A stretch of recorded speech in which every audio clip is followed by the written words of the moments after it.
मीनाक्षी जी पानीपत से। राधे राधे गुरु जी। राधे राधे महाराज जी। महाराज जी, अकाल मृत्यु जैसा कुछ होता है क्या? जबकि मैंने सुना है तिल बड़े ना राई घटे। हाँ, जो पर लिखी महत करता। अपराध बन जाने पर, जैसे आपकी आयु 80 वर्ष है और आपने कोई महत अपराध कर दिया, फिर आपके ऊपर अकाल मृत्यु लागू हो जाएगी, तत्काल दंड दिया जाएगा। साधु अवज्ञा तुरत भवानी, कर कल्याण अखिल के हानि।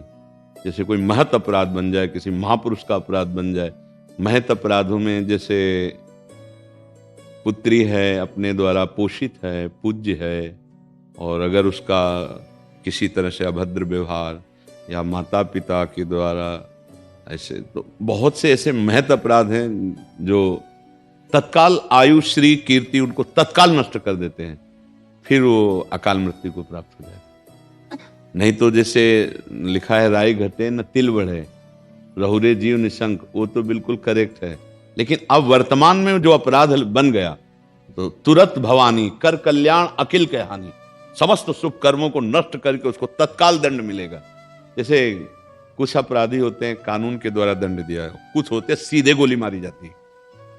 जैसे आतंक जो फैलाते हैं, अब उनको उस समय गुंजाइश न्याय की नहीं है, क्योंकि उनके हाथ में अस्त्र है, वो किसी को भी अब उनके लिए सीधा, उनको सीधा मारा जाता है ना।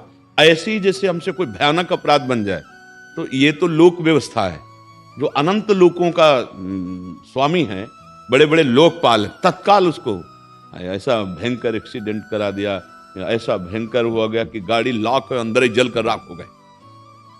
अब ये सुकृत नष्ट हो गए, भारी पाप बन गए, उनका कष्ट भोगना पड़ रहा है।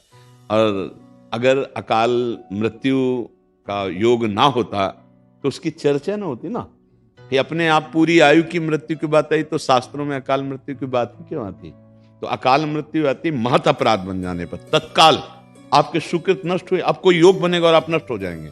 यद्यपि आपकी आयु थी कि आप 80 साल जीते, पर आपने भयंकर अपराध कर दिए, आपकी आयु छीन हो गई, आपकी कीर्ति नष्ट हो जाएगी, आपका स्त्री नष्ट हो जाएगा, वैभव नष्ट हो जाएगा, ऐसा होता है।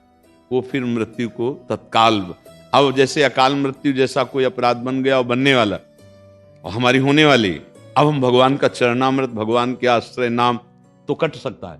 अकाल मृत्यु हरणम सर्वव्याधि विनाशनम श्री कृष्ण पादोदकम पीत्वा पुनर्जन्म न विद्यते। जैसे तीनों टाइम हम भगवान का चरणामृत पिए, तो अकाल मृत्यु का योग बनने वाला वो भी कट जाएगा और रोगों का नाश हो जाएगा और भगवान की प्राप्ति भी हो जाएगी। चरणामृत में बड़ी ताकत। अकाल मृत्यु हरणम सर्वव्याधि विनाशनम श्री कृष्ण पादोदकम पीत्वा पुनर्जन्म न विद्यते। तो ऐसा भी है, अगर अकाल मृत्यु ना होता तो इस श्लोक में कैसे आता? अकाल मृत्यु हरणम, मतलब अकाल मृत्यु होती है और उसका हरण हो सकता है। भगवान का नाम जप करो, तीनों समय भगवान का चरणामृत पियो, तो अकाल मृत्यु का अपहरण हो जाएगा। तो अकाल मृत्यु ऐसा नहीं कि नहीं होती है, होती है। जैसे कोई अकाल मृत्यु नाम की कोई वस्तु नहीं है, नहीं है। आपके द्वारा अगर महत अपराध बन गए तो फिर ऐसा है।